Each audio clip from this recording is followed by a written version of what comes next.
technical issue. My name is Alpana Sharma, and I'm the Communications Officer for Women's Enterprise Center. Um, Women's Enterprise Center is a non-profit organization that is devoted to helping BC women launch, lead, and scale their businesses. Thank you for being part of this Mentor Advisory Forum. Um, my name is John Johnstone. I am with the Office of Small and Medium Enterprises. Let's just start talking about pro services and the process to get into it. So, couple of things, I guess, just to start. The government of Canada purchases a lot of services. It's just a question of how we purchase them and how much effort it's going to take you as a business to get onto those lists, to be available. Because you don't just need someone to want or demand your services, but you also are going to have to be appropriate placed in the systems so they can pull you out. So that's kind of what we probably would talk about in our introduction to pro services um, uh, webinar or seminar that we would typically do. Obviously, we're going to move through some of this stuff a little quickly today. The biggest thing is to know that I personally exist and that we have members of our team that can also assist you, and to know that these folks can help you with the registration process above and beyond what we're going to go through today. I'm trying to sort out how I'm going to take control or change the slides at this point. I am not sure if that is within my direct control here. It looks like, there we go. Okay, I can good. change Thank the you. slides for you. So I'm not sure if someone's clicking those slides for me, but that's great. I can just say to change up the slide and we'll do that. Otherwise, I'll see how it works. So the Office of Small and Medium Enterprises is the organization I work for, and we're under Public Service Procurement Canada, formerly known as Works. Um, so we are a concierge service that's available to businesses that would like to sell goods and services to the government of Canada, and we're here to support you. So if we can try to go to the next slide. There we go. So the objectives today, obviously, we're going to compress this. But the big thing is that we really want you to look at the process and what it's going to take to get through. The process to get into the system is not necessarily that difficult, but it's a government process. There's a lot of required wording and steps, and it's more like baking a cake than having a barbecue, that you must follow the steps, you must use the proper ingredients, and you have to do things in a particular way, or it doesn't really work as well as you would expect it to. So we'll go to the next slide. It's great. I saw a couple of people come in here. So we have people both in IT and professional consulting. We have people in business training and project management, which is wonderful. These are all streams that would definitely be appropriate for the Pro Services portal. And the big thing is looking at some of the websites. Now, because we have a bit of a disconnect between myself and uh, the the portal itself. What I'm gonna do is I'm gonna throw links into the chat boxes, and what I'd recommend is for you to click on these links and get these websites open on your own desktop. That would be one of the things that will help you, because once you have these links, we can help get you through. So hopefully this doesn't mess anything up as we put them in. But that is the first link, and that is for the Pro Services Supply Arrangement. Um, One of the things with federal government websites is I never recommend that you typically mine directly through websites. You should use Google searches often. Right now, I have about a dozen to 15 website links open that would provide me with all the information that I needed on the way through. So the first one is typically knowing that pro services exists, what it is, and how it operates. We'll go to the next slide. So standing offers and supply arrangements. Standing offers and arrangements are basically lists that the government have that they use to purchase goods and services rapidly for things they buy a lot of. They want to pre-compete, know where all the suppliers are that are available, have kind of some terms and conditions out of the way. So all they they have to do is call you or place an order to get something. Standing offers are a little bit more rigid, and they do call up. So there's no contract just by getting on a standing offer. It's not till a call up is made that you would actually get a contract. Now, pro services is something different called a supply arrangement. If we can go to the next slide.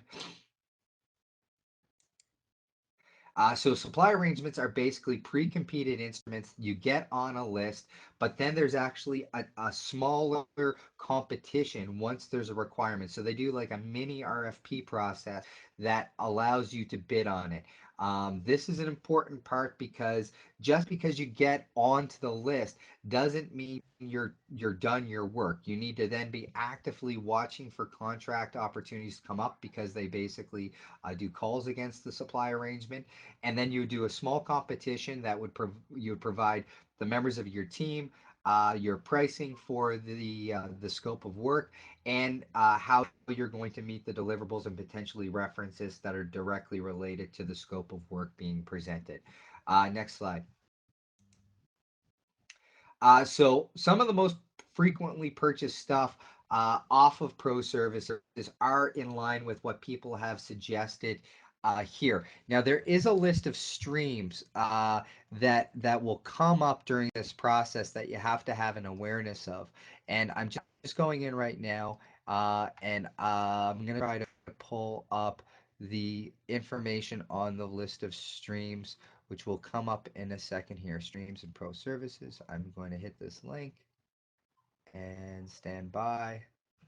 I'm going to put the next link I'm going to put into the chat feed for you. Um, so this is coming in, and this should be all of the streams. So if you click on that link, it's going to provide you with a very large list of streams. They're divided between the IT service sector and the non-IT. So for instance, people that are in project management, there's a very distinct difference in government whether or not you're an IT project manager or if you are a project manager that's associated with construction, let's say, for instance. So they're very important differentials that you need to look at. And as you start to go through the process of applying and registering for pro services, you will want to specify what streams you're capable of supplying services in. There's strategies here. One of the strategies that I may recommend is that you probably want to put down a greater breadth of streams that you're able to provide, and then see which ones get the hit. You may not want to just limit yourself to one very, very specific stream on the way through. We'll talk about that on the way through. If we can go to the next slide. So what happens is pro services basically for lower dollar value contract below about 100 grand. Below $25,000 is a very good sweet spot where you can do very quick, rapid fire contracts with the government in much more of a business to business scenario, but you still need to be on the list. So by being on the list, you actually get access to contracts up to 106,000 under the NAFTA threshold. Under 25,000 they can award directly to you if you can, you have a good relationship, you have a very unique product, it's a one-time service, they may just go right directly to you based on your relationship and how you've marketed yourself. Now, but based on over 25, so between 106 and 25,000 is often then a scenario where you're going to do a competition through a smaller RFP, mini RFP process. For the larger scale contracts that are above 106, that's where you get into these other categories, the EPS, and TBIPs and TSPS. There are other categories. So if you're just getting your feet wet, if you're just looking at government contracting for the first time, you have an interest in this area, getting into the pro services can have a lot of benefits. It can provide you security clearances. It can teach you kind of how to market. And one of the key things with dealing with government is knowing what we call things. Because I always kind of use the analogy that we don't typically call it coffee table. We call it a coffee cup holding apparatus. And we may have a serial number or a goods and services identification number that's assigned to that coffee table or to that type of service that you may not understand until you've gone into this. Typically, dealing with government should be considered more of a long play. It should be a strategic play for the type of work you're doing. And you shouldn't just consider this a one off scenario because other marketing efforts have failed, so you turn your attention to government. Government, you have to put in some energy. You have to get on the lists. And if you start going through getting on the lists one after another, it can create long term value for you based on relationships you form and opportunities that come up. If we could go to the next slide, please. So pro services, this is basically what I just said. Under 106, there is 158 categories. That's one of the reasons why I think you should pick out like your top five that make sense or top 10 that make sense.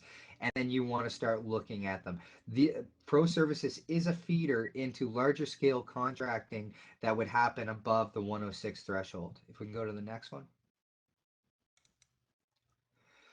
So, one of the big things I think people need to know is that buyandsell.gc.ca is kind of like our Craigslist or our used goods store or our eBay, where we're posting things we want to buy, but we don't necessarily buy them directly through the the buy and sell portal. We just advertise or put up notices on that site that that is what we are looking to do. It is also a site where is the front door for suppliers to get into such portals. So I'm just going to put this the buy and sell into the chat function. Make sure it's correct. So the buy and sell.gc.ca is a portal, and there's a horizontal menu at the very top that says for businesses, and under that tab there is one particular link that says providing services, and I will try to get this back up. And yeah, so there's a horizontal menu that says providing services under the for business tab, and in that, that is where you're going to start drilling down into some of the links I'm providing right now. But you have to understand the buy and sell is just where we publish. It gives you information, including the tender documents, and then you need to go into the link. So the next link I'm going to provide for you is the Pro Services tender document. To me, this is the most critical piece that you're going to have an awareness of that it exists. Okay, so stand by here. Hopefully this works. Okay,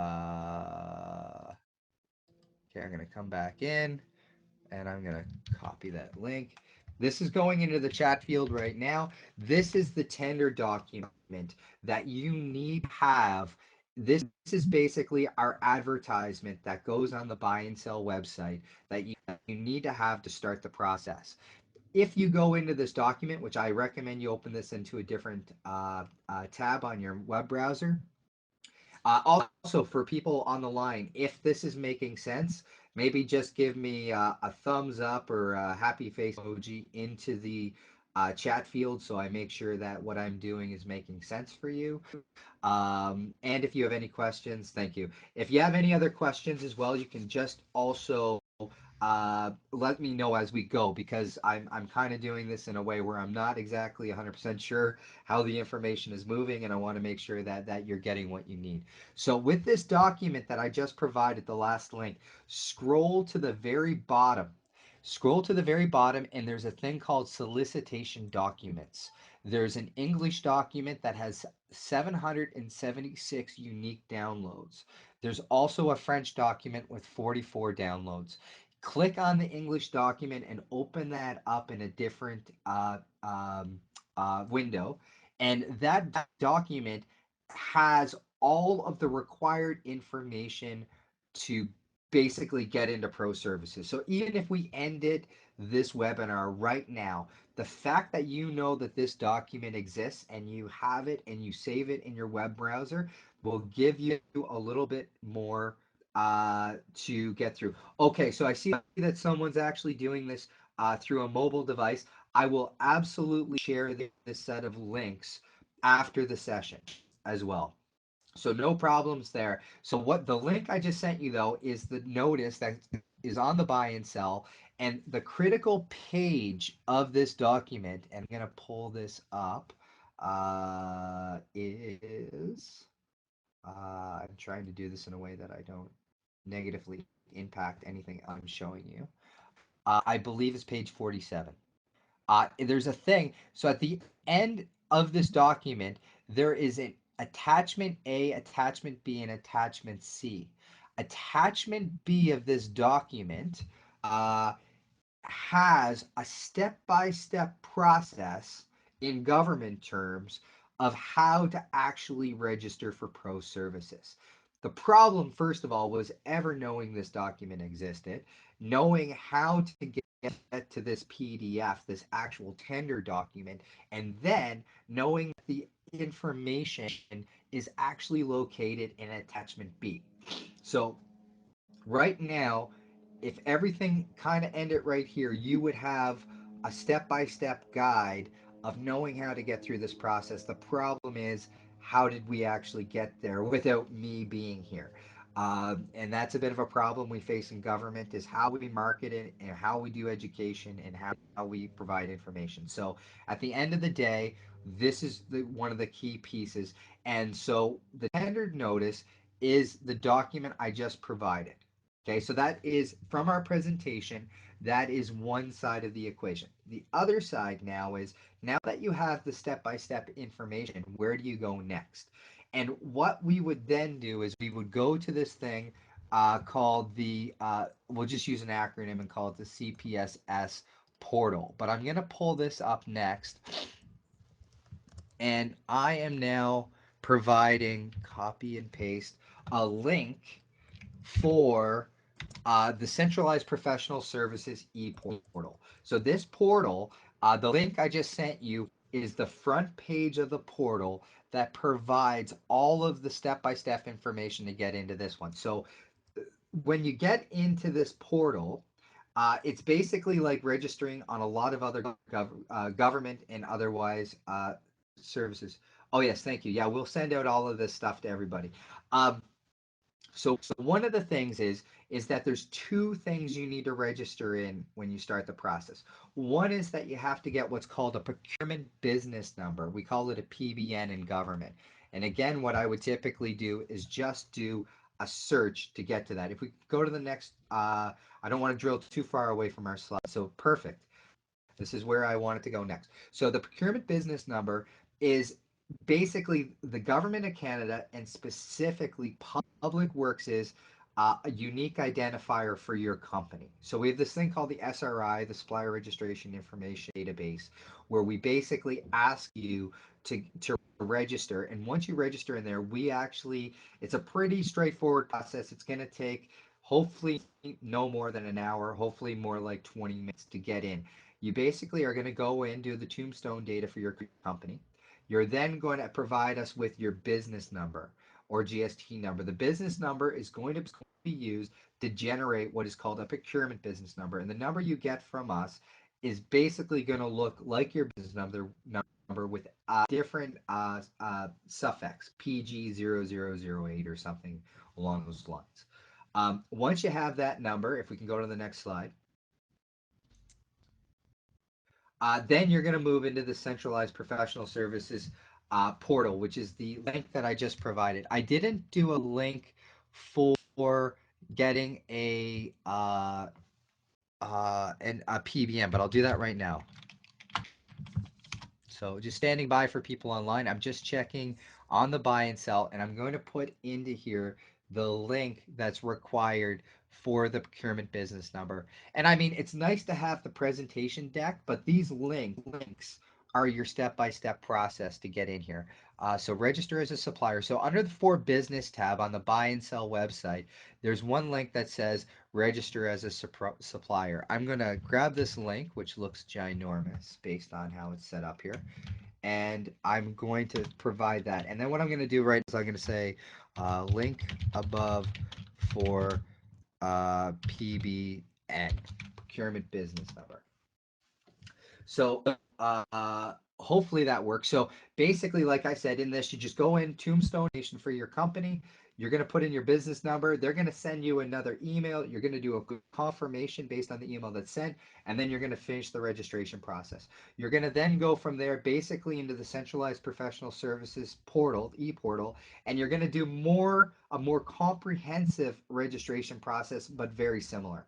So that's what you're going to do to go into here. And the Centralized Professional Services portal is where you're going to find your account associated with the pro services or any of these other service related, what we call methods of supplies, these lists that we use to purchase stuff. Please let me know if there's any other questions at this point, or if this is making sense to people as we go along. For the next slide, please.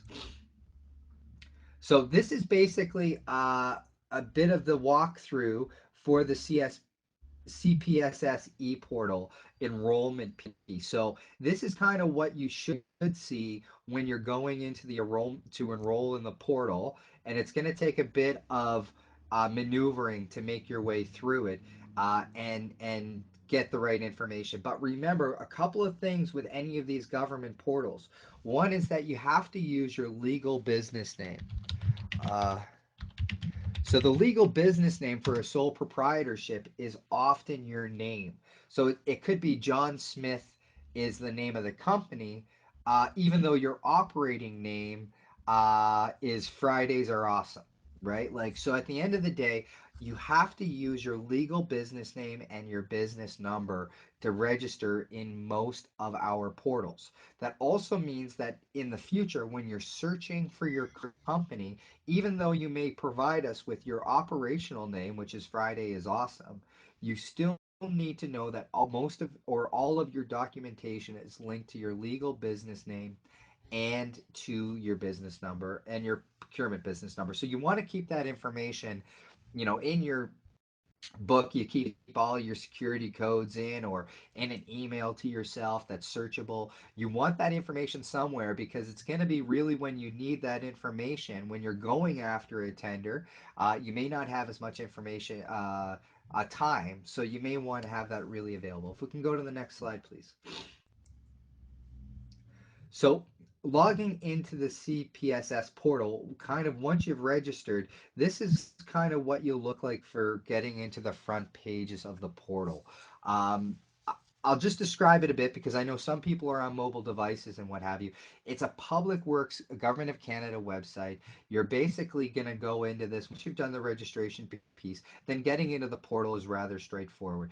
Remember, too, though, there is usually government contact for basically uh, help and assistance. But if you go into these, and let's say you put in the wrong passwords, or you lose your passwords, or you're looking for assistance, one of the first steps that you can use is you could always call OSME to double check to see if we can assist, because we can often assist with things like the procurement business number. With the pro services, there's another contact in Ottawa. There's a team for pro services that you'll contact for assistance and making sure you have what you need to go into there. But I just want to show you the view, but I understand a lot of people could be on the phone and not seeing the full presentation. So the big thing is that when you do have an opportunity, go through this deck, go through the web links. And one thing for sure is I am happy to either myself or have a member of our team follow up with a one-on-one meeting with you as you go through this process, to make sure that you understand it, and to make sure that you have the support you need to get registered in all the systems. If we can go to the next slide. So solicitation dashboard. So this is a really important thing, because in the CPSS profile is where you're going to go to see where there's contract opportunities for yourself, where you may have upcoming opportunities, and it also shows where the refreshes are going to be coming for Pro Services. Pro Services does intakes on a quarterly basis. So we'll talk a bit about that in a second, but it means that anytime you're going to actually try to get into pro services, or you're trying to refresh or change substantial information in your account, like the streams that you would like to participate in, that is done on a quarterly refresh. So going in it for project management and a couple of other similar things is good. But if you find that there was a number of other categories that you would like to have been included into, you have to basically send in an amendment to your pro services account that has to be vetted in the same way. We want to make sure that you have the experience in those areas. We want to make sure that you have the references, that you have the right certifications. If the certifications are different for a different area of business, that's an add-on to your business strategy. If we can go to the next slide, please. So the Pro Service Online bidding template, often the big things that are going to be required here are going to be the supplier information, meeting the mandatory criteria, which is typical for any government um, tendering opportunity. You always need to be able to show without a doubt that you meet the mandatory criteria, because if you don't, they can reject you right away. The other thing is certifications and security clearances, and we'll talk a bit more about security clearances in a couple of seconds here as we go to the next slide. Okay, so we'll get to security a couple slides down. Online bidding template, supplier information. One of the things for sure is the main contact. So the main contact, I didn't talk about this earlier, but I should have.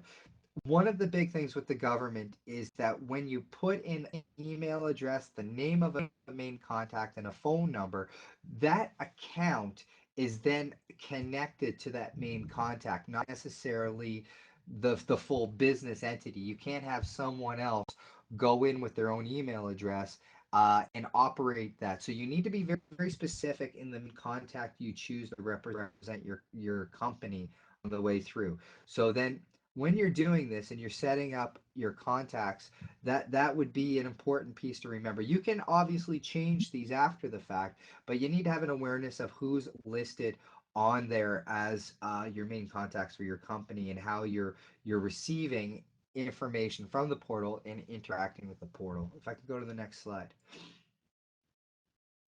Okay, so this is an important thing because the SRI and the CISD. So for people on the phone, there is a couple of things that integrate within the online bidding template and supplier information. You really want to make sure that the information you put into Pro Services, the information you put into our SRI portal, which is where you get your procurement business number, and the information that you provide to get security cleared is all the same. So the security clearance process, the procurement business number registration process, and the pro services process are all different entry points, but you want to really make sure that the information is lined up the same, and making sure that the information is easily flowing back and forth is the easiest way I guess I can suggest that. Okay, if we can go to the next slide. One of the other key things is that for search filters on the Pro Services system, you really want to make sure that you're both looking at cities and provinces, because sometimes, like, it says region on this slide for people on the phone, it says regions and it says Atlantic, let's say, for instance. Well, you need to be able to choose like a geographical area, whether it's Atlantic, Quebec, Ontario, the prairies, the Pacific, which for public works, BC and the Yukon. You may have city locations. The big thing, though, is that in your profile, if you're going to provide cities, for instance, you may need to show that you have a contact available to cover those specific cities. And if you have something come up, like let's say for people that are in Kelowna, you have something that comes up in Prince George. Well, you may not see those opportunities unless you've actually clicked off Prince George as part of your profile, even though you may have included all of British Columbia. So you have to be very specific that you look at both municipalities or metropolitan areas and general geographic regions when you're applying. And again, this is a lot of information for people. I understand that I'm not expecting you to leave this 40-minute webinar and remember all of this data. Just remember that how you fill in these forms and how you set your search criteria can affect which opportunities are going to be presented to you down the road, both on streams, so IT project manager versus construction project manager, also geographic region and city. So you need to have an awareness of that. If we can go to the next slide, please. Uh, so we talked about streams a number of times already. The other mandatory criteria that's critical is months in business. This is a self-assessment tool. I believe that you have to be in business a minimum of 1 year. So one of the things I often tell to people who are even looking at becoming entrepreneurs is get that business number and get at least the structure of a business in place, even if you're not out generating revenues, even a year in advance, because it actually provides you with the fact that your company is up and running, you're moving information. But this is a self declaration where basically you put in the number of months that you've been. And then the other thing is the stream information. That again, it's based on one of the earlier web links where there's a ginormous number of streams, and you need to pick a bunch that you think are going to be reasonably close to what you're looking at. The other strategic thing you want to do is remember what streams you posted in, because then when you actually find someone in government that wants to do business with you, that wants to pull you off of pro services for a $10,000 $15,000 contract, you want to provide them the step-by-step guide of what streams you entered yourself into so they can properly pull you out of the system. That's another important piece that I can't say enough that you have to think about as you go forward. If I could go to the next slide, please.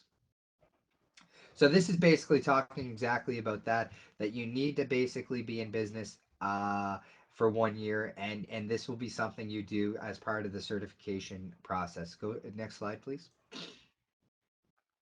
And this is and for people on the phone, the next slide is basically a screenshot of where you would enter that information into the pro services registration process. The other thing to remember too is, like I said earlier, there's a that tender document that's off the buy and sell website. The attachment B walks you through this process as well. So if we can go to the next slide, please. So streams and categories, again, we talked about that. I sent you the web link for the full list of available streams. The biggest thing I can tell you is that if you don't know exactly where you want to be placed, pick a number of streams that are in your wheelhouse, that are appropriate for your business, and are really close to what you're looking at. But don't just go for one. Don't say, well, I'm a project manager, I'm just going to go for that one. Look at what other streams are close or 1 degree of separation where you could effectively do business and could effectively provide those services, because people may choose different streams to get to the same product or the same good or service. So that's something to consider on the way through. Next slide, please. Uh, so one of the things that you'll often see within the extreme categories is that some are currently used and some are new and some are not offered any longer. And this can be adjusted over time. And the government, the people that are working on the back end of pro services can make these adjustments. And so you may go in and you may see these types of definitions or these drop down menus that you need to consider during your process. So for people on the phone, basically the slide is just providing some definitions when you see a drop down menu for stream information on the applicable services and whether or not they are currently offered, being what they have or not have available. Can I go to the next slide, please? Uh, okay, so this is a confusing terminology that I found when I went through this process and I looked at the when we say newly substantiated, currently substantiated, or not offered. One of the things that you have to understand is the language in government doesn't always make sense. So again, I don't expect everyone to look at this and understand this and leave this webinar and be like, oh well, John talked about that. The big thing to recognize is that when you see this newly substantiated or currently substantiated, just go through the reference and get the information you actually need to understand it, because basically what this is saying is that, is it being offered, is it new, is it current, or is it not offered at all? And you just basically pick the criteria, but you want to make sure that as you're going through this process, use the attachment B from the tender notice document at the very bottom to go through these various wording pieces and be able to help yourself through it. The other thing I recommend that you do, and this is true with any government contracting process, anytime you see a tender document, don't read the document like it's a book. Get into the tender document and use Control F to screen through the PDF document for particular words. So if you want to know the word substantiated in the process of registering and going in to ProServices, do Control F on the main tender document and then search for that word and look at every reference to that word to make sure it has a clear understanding. The other thing we always say is that whenever you're going into those documents, do a Control F search for the words shall, must, and will. So I'm just going to put that in here: shall, must, and will. Sh- So those three words basically are the things that create contractual or mandatory obligations for you in your registration processes, and also in your proposal process when you're actually bidding on contracts. They are the critical words, and remember to use uh, Control F on your keyboard. Uh, on your keyboard to basically run searches through any of those government PDF documents. Can we go to the next slide, please? So we're talking about the mandatories, right?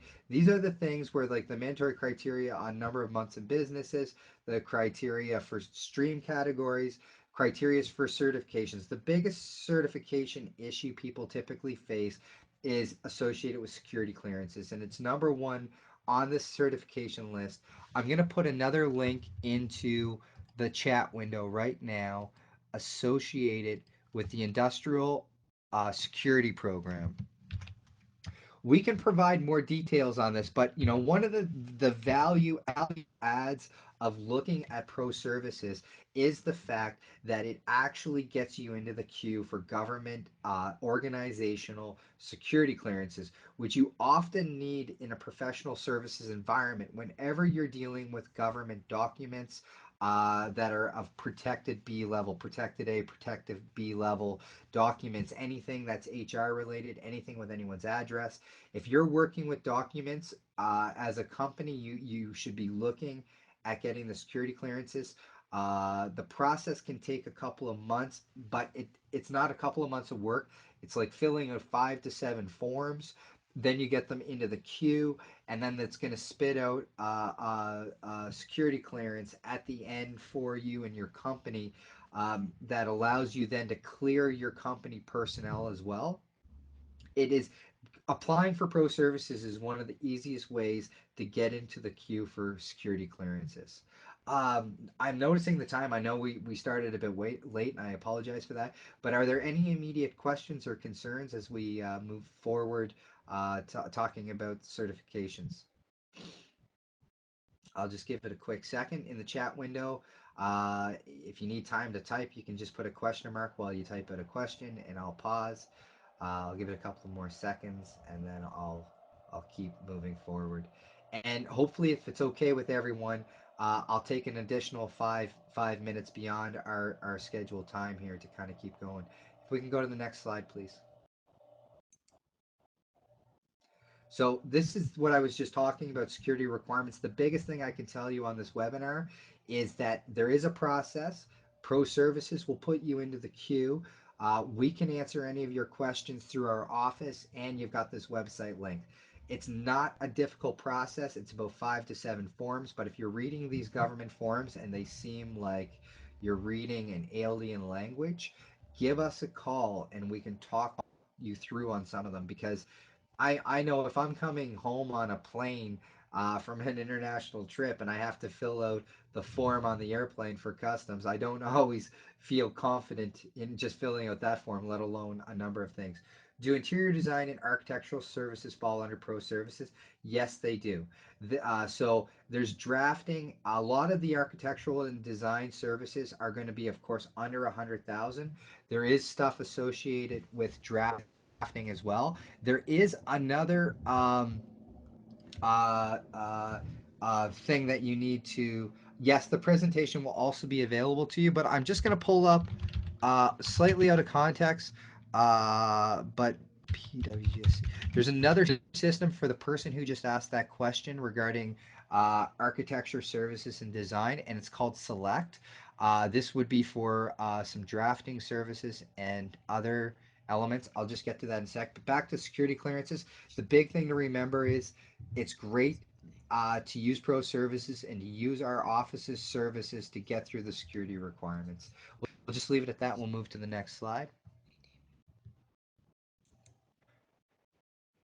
So this is a list of the definitions for people on the phone. It's a slide that talks about the different types of security clearances that people or companies would need to consider.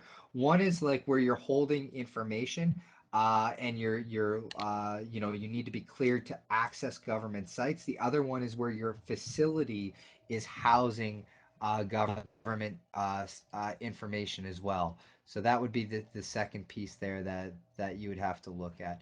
I'm still trying to pull up the other web link, and I'll find it for that person. But if you can, uh, what I recommend is that you Google search select and just put in federal, and it probably should pull it up for you. I'm getting to it right now. So we'll go to the next slide, please. So one of the parts of the security clearance process is security is fingerprinting. This is something that's done in partnership between Public Service Procurement Canada and the RCMP. There are third party organizations that are doing these on behalf of the government of Canada. So basically, you can go to various locations and get the fingerprinting done. At the end of the day, this is like a step in the process. We don't need to dive too deep into this, but you just have to know it's part of the process. Next one, please.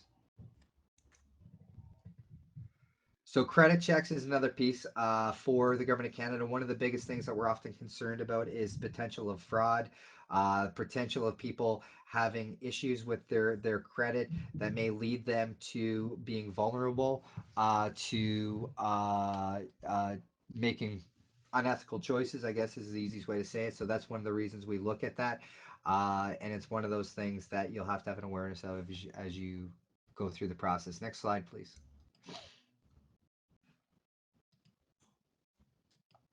So there'll be a list of links here for mandatory stuff on uh, the security clearance process. But I've already provided the link, and I'll make sure that Women's Enterprise Center has a full list of the links that I'm using, and we'll provide those to you as a cheat sheet.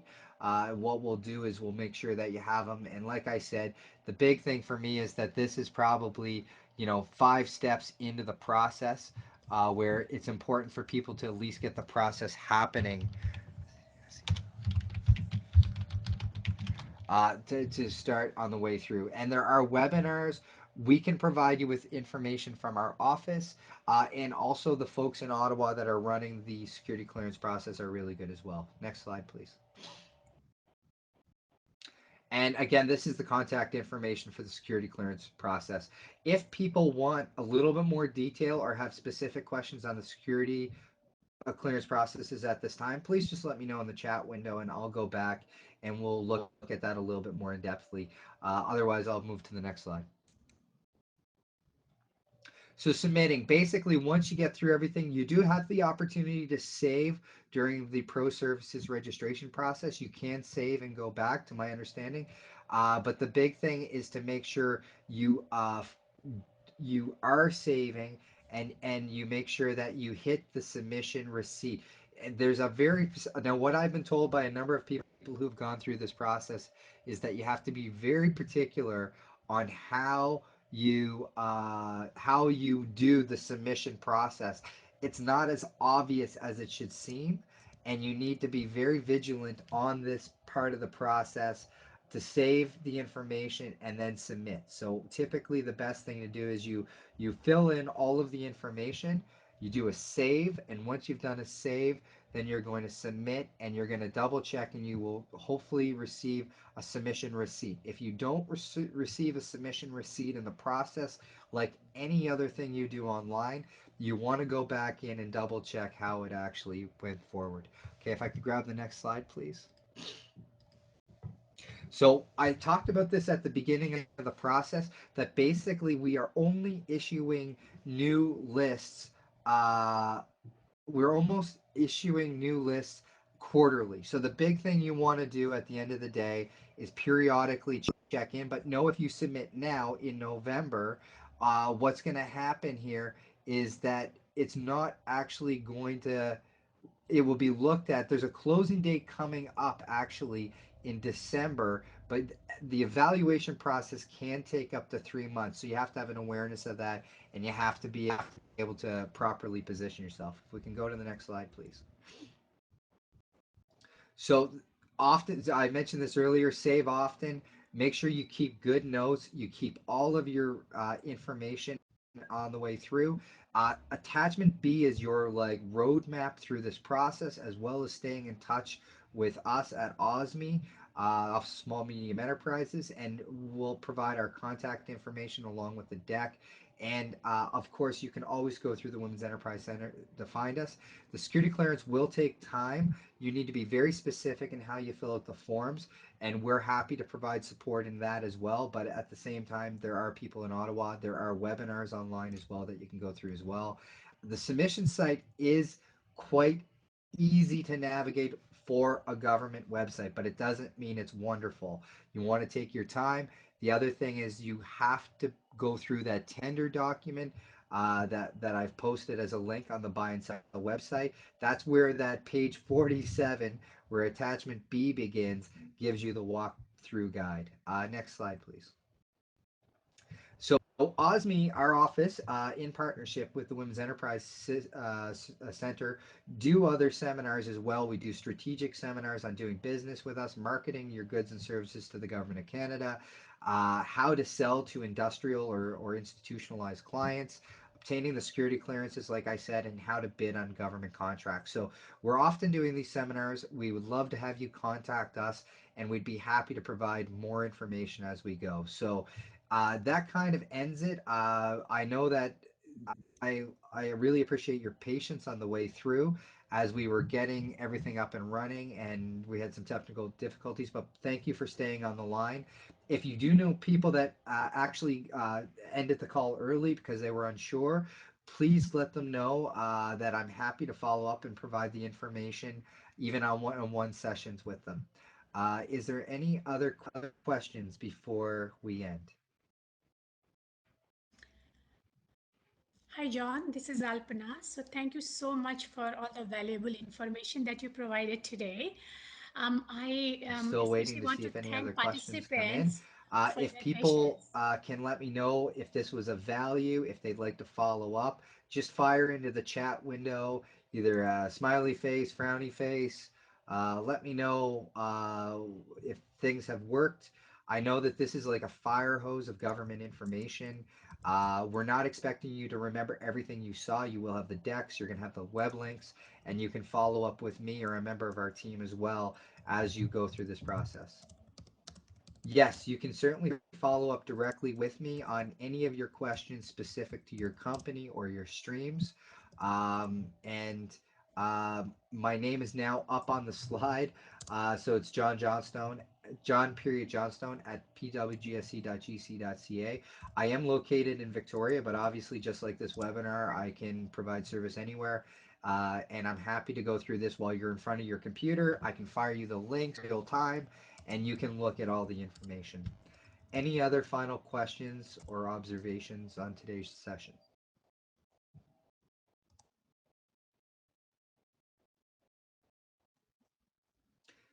Okay, with that, I don't know if uh, our our colleagues from Women's Enterprise Center want to end the call, but I will stay on for even a couple of minutes in case something else comes up or if people need clarification. I'm not sure if the webinar will time out at 11:10, but please let me know if you need anything at this point in time.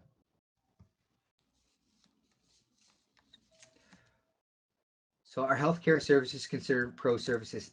Uh, to some respect, yes, but it's about the business side, the consulting side, the training side that may be a little bit more related to healthcare services. Obviously, the federal government has healthcare related mandates, but the majority of those of Canada's healthcare related services mandates are with the provinces. So there is some work that may appear associated with healthcare services, but the province of British Columbia, for instance, the First Nations Health Authority, coastal and other health authorities would also be key targets for you. And we can show you some of the information on how to access those opportunities with other levels of governments, both through our seminars or in one-on-one meetings. So BC Bid is the provincial tendering service. So it's the BC equivalent to our buyandSell.gc.ca website that you should also be looking at to understand exactly what they do for vendor lists in the healthcare sector. And yes, and thank you, everyone, and for the Women's Enterprise Center for holding this. You do have my information. Please feel free to follow up either with myself or our partners at the Women's Enterprise Center, and hopefully we can get more information.